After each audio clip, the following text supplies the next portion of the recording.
इस वीडियो में हम आव्यूह ज्ञात करने के लिए कुछ त्रिकोणमितीय सर्वसमीकरणों का उपयोग करेंगे। तो यहाँ पहला प्रश्न है, cos थीटा गुणा दो कोटि का आव्यूह cos theta sin theta minus sin theta cos theta plus sin theta गुणा दो कोटि का दूसरा आव्यूह sin theta minus cos theta sin theta. यहाँ पर इन दोनों का योग हो रहा है और हमें इसको सरल करना है। तो मैं चाहूंगा कि आप यहाँ वीडियो को रोकें और इसको हल करने का प्रयास करें। तो आइए देखते हैं। तो यहाँ पर हम cos थीटा का गुणा इस आव्यूह के साथ कर देते हैं और यहाँ पर sin थीटा का गुणा इस आव्यूह के साथ कर देते हैं। तो हमें यहाँ पर मिलेगा cos थीटा गुणा cos theta cos square theta, cos theta गुणा sin थीटा cos थीटा गुणा minus sin theta cos theta और cos थीटा गुणा cos स्क्वायर थीटा। इसी प्रकार हमें यहाँ पर मिलेगा sin थीटा गुणा sin square theta, sin theta गुणा minus cos theta sin theta गुणा cos थीटा sin थीटा गुणा sin स्क्वायर थीटा। तो यहाँ पर हमारे पास दो गुणा दो कोटि के दो आव्यूह हैं। आइए अब हम इनको जोड़ देते हैं, अर्थात इनके संगत अवयवों को जोड़ देते हैं। तो हमें मिलेगा cos square theta plus sin square theta, sin theta cos theta minus cos theta sin theta, minus sin theta cos theta plus cos theta sin theta और cos square theta plus sin square theta. अब हम यहाँ पर त्रिकोणमितीय सर्वसमीकरण का उपयोग कर सकते हैं, अर्थात cos square theta plus sine square theta होता है एक। इसी प्रकार sin square theta plus cos square theta भी एक होगा।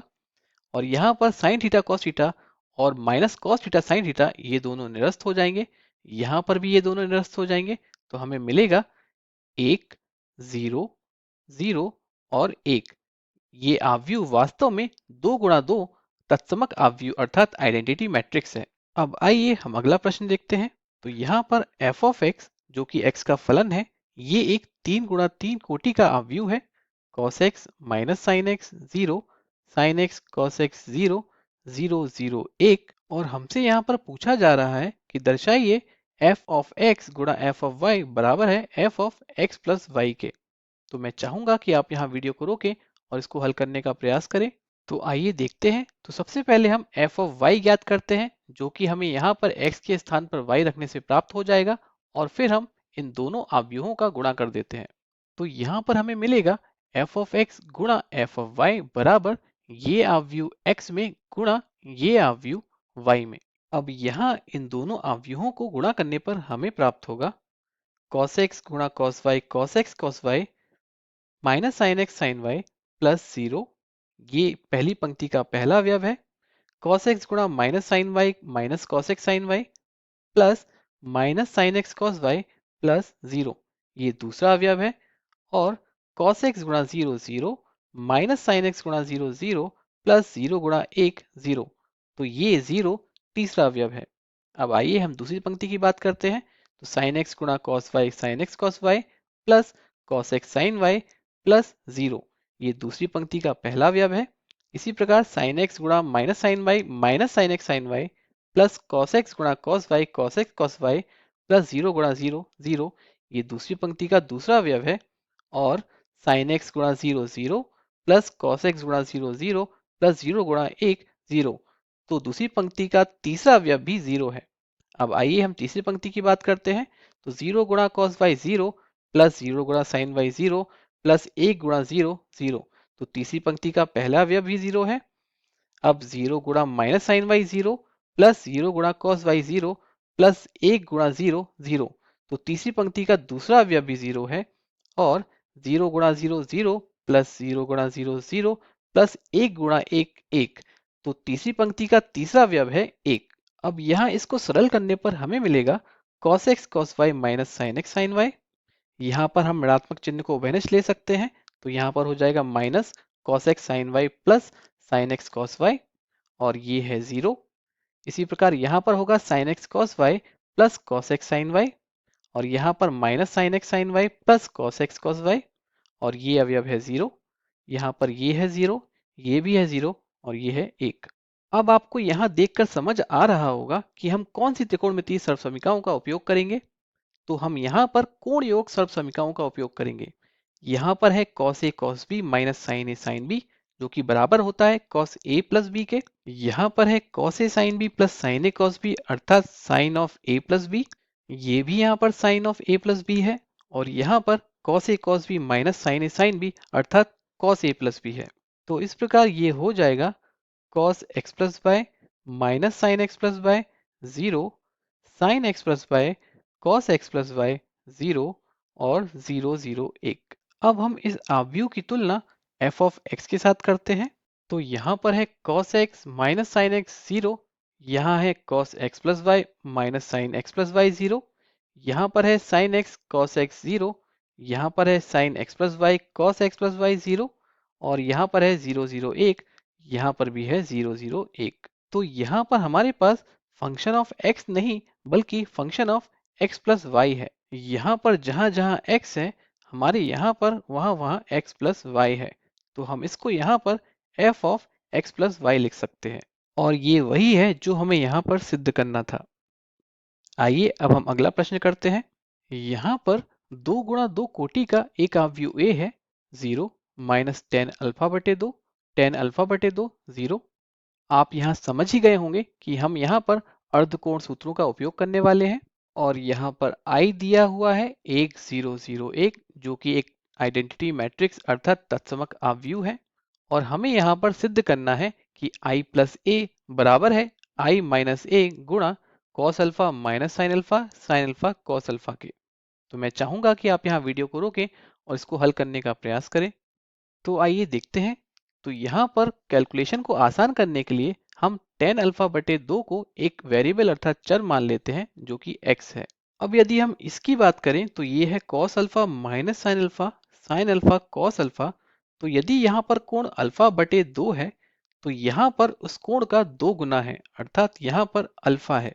अर्थात यदि यहाँ पर कोण थीटा है तो यहाँ पर कोण दो थीटा है। हम यहाँ पर दुगने कोण सर्वसमीका का उपयोग कर सकते हैं। कॉस दो थीटा होता है एक माइनस टेन स्क्वायर थीटा बटे एक प्लस टेन स्क्वायर थीटा और साइन दो थीटा होता है दो टेन थीटा बटे एक प्लस टेन स्क्वायर थीटा। तो आइए हम इस आव्यूह में इन सर्वसमीकाओं का उपयोग करते हैं। हम यहाँ पर cos alpha minus sine alpha और कॉस अल्फा को x के संदर्भ में लिख लेते हैं। तो यहाँ पर कॉस दो थीटा हो जाएगा एक माइनस टेन स्क्वायर थीटा बटे एक प्लस टेन स्क्वायर थीटा। यहाँ पर साइन दो थीटा होगा दो टेन थीटा बटे एक प्लस टेन स्क्वायर थीटा ऋणात्मक चिन्ह के साथ। यहाँ पर भी होगा दो टेन थीटा बटे एक प्लस टेन स्क्वायर थीटा और यहाँ पर भी होगा एक माइनस टेन स्क्वायर थीटा बटे एक प्लस टेन स्क्वायर थीटा। तो इस प्रकार हमने इस आव्यूह को x के संदर्भ में ज्ञात कर लिया है। अब यदि हम इसके अवयवों को देखें तो यहाँ पर एक बटे एक प्लस एक्स स्क्वायर उभयनिष्ठ है, तो हम इसको बाहर लिख सकते हैं। तो ये हो जाएगा एक बटे एक प्लस एक्स स्क्वायर गुणा एक माइनस एक्स स्क्वायर माइनस दो एक्स एक माइनस एक्स स्क्वायर। अब आइए इसी प्रकार हम i माइनस ए को भी x के संदर्भ में ज्ञात कर लेते हैं। अब क्योंकि यहाँ पर टेन अल्फा बटे दो एक्स है तो यहाँ पर a हो जाएगा zero minus x x zero. तो ये हमारा a है और हम जानते हैं i होता है एक जीरो जीरो एक। तो i माइनस ए होगा एक माइनस जीरो एक zero minus minus x x zero minus x और एक माइनस जीरो एक। तो इस प्रकार i माइनस ए होगा एक एक्स माइनस एक्स एक और ये आव्यूह हमारा ये रहा। तो अब आइए हम इन दोनों आव्यूहों का गुणा कर देते हैं। हम यहाँ पर एक बटे एक प्लस एक्स स्क्वायर को बाहर ही लिख सकते हैं। तो हमें मिलेगा यहाँ पर एक बटे एक प्लस एक्स स्क्वायर गुणा एक एक्स माइनस एक्स एक ये आव्यूह गुणा एक माइनस एक्स स्क्वायर माइनस दो एक्स एक माइनस एक्स स्क्वायर। अब इन दोनों आव्यूहों का गुणा करने पर हमें प्राप्त होगा एक बटे एक प्लस एक्स स्क्वायर एक माइनस एक्स स्क्वायर प्लस दो एक्स स्क्वायर माइनस दो x plus x minus x cube minus x plus x cube plus दो एक्स माइनस माइनस प्लस दो एक्स स्क्वायर प्लस एक माइनस एक्स स्क्वायर। इसको सरल करने पर हमें मिलेगा एक बटे एक प्लस एक्स स्क्वायर एक माइनस एक्स स्क्वायर प्लस दो एक्स स्क्वायर हो जाएगा एक प्लस एक्स स्क्वायर माइनस दो एक्स प्लस एक्स हो गया माइनस एक्स तो माइनस एक्स क्यूब और ये हो जाएगा यहाँ पर माइनस एक्स प्लस दो एक्स प्लस एक्स क्यूब और यहाँ पर दो x square minus x square हो जाएगा एक्स स्क्वायर प्लस एक। अब यदि हम इस अवयव की बात करें और यहाँ पर हम माइनस एक्स को उभयनिष्ठ लें तो ये हो जाएगा माइनस एक्स गुणा वन प्लस एक्स स्क्वायर और यहाँ पर x को उभयनिष्ठ लेने पर ये हो जाएगा x गुणा वन प्लस एक्स स्क्वायर। तो इस प्रकार हम प्रत्येक अवयव से 1 प्लस एक्स स्क्वायर को उभयनिष्ठ ले सकते हैं। तो इसको हम लिख सकते हैं 1 प्लस एक्स स्क्वायर बटे 1 plus x square, 1 minus x, x 1। अब यहाँ पर 1 plus x square 1 plus x square निरस्त हो जाएगा, तो हमें मिलेगा 1 माइनस एक्स, एक्स और 1। अब यदि हम इसको अलग अलग करके लिखें तो हम इसको इस प्रकार लिख सकते हैं 1 0 0 1 प्लस 0 माइनस एक्स, एक्स 0। तो यहाँ पर ये i है और ये a है, तो हम इसको लिख सकते हैं ये बराबर होगा i प्लस a के। तो इस प्रकार हमने दाएं पक्ष से हल करना शुरू किया था और हम बाएं पक्ष तक पहुंच चुके हैं। तो हम कह सकते हैं कि यह कथन सत्य है।